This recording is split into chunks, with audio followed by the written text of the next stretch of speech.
বীর পুরুষ কিন্তু আজকে স্বয়ং বীর পুরুষ তার মাকে সঙ্গে করে নিয়ে এসেছে আমাদের এই দর্শক মণ্ডলীর সামনে রবি ঠাকুরের বীর পুরুষ অভিনয় করে শোনাবার জন্য কণ্ঠ দেবেন তার মা শুভ্রা সেন।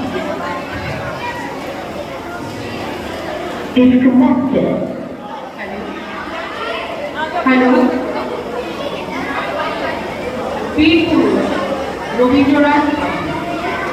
মনে করো যেন বিদেশ ঘুরে মাকে নিয়ে যাচ্ছি অনেক দূরে। তুমি যাচ্ছ পালকিতে মা চড়ে, দরজা দুটো একটু পাক করে। আমি যাচ্ছি রাঙা ঘোড়ার পরে, টকটকিয়ে ঘোড়ার পাশে পাশে। রাস্তা থেকে ঘোড়ার ধরে উঠে রাঙা ধুলোয় মেঘ উড়িয়ে আসে। সন্ধে হল, সুন্দরাকে পাঠে এলেন যেন জোড়ামুড়ির মাঠে। একটু দূর পরে যেদিন পারে যায় ওখানে জনমানব নাই।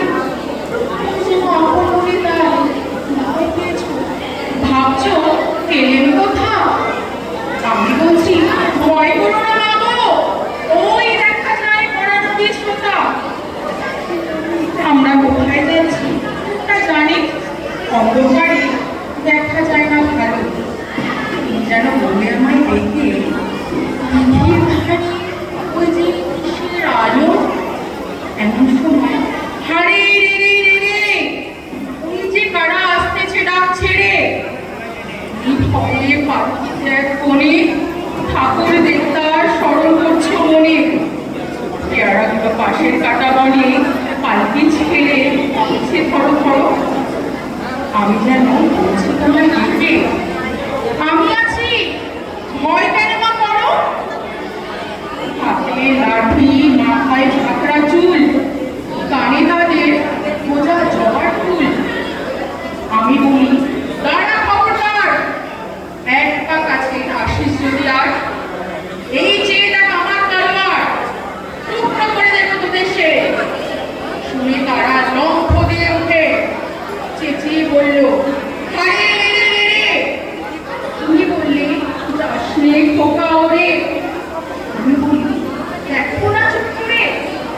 ছুটিয়ে ঘোড়া গেলেন তাদের মাঝে, ঢাল তলোয়ার ঝনঝনিয়ে বাজে। কি ভয়ানক লড়াই হলো মা, যে শুনে তোমার গায়ে দেবে কাঁটা।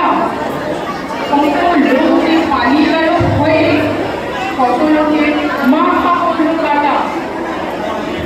এত লোকের সঙ্গে লড়াই করে ভাবছ ওটা গেলই বুঝি মরে।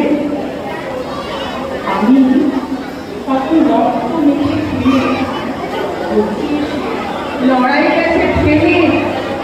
তুমি শুনে পালকি থেকে নেমে মুখে নিচ্ছ আমায় বলে, বলছো ভাগ্যি ওটার সঙ্গে ছিল, কি এই না বলতো তারা বলে।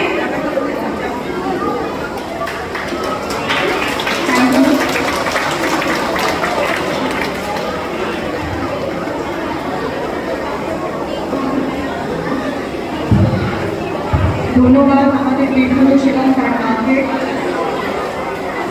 এই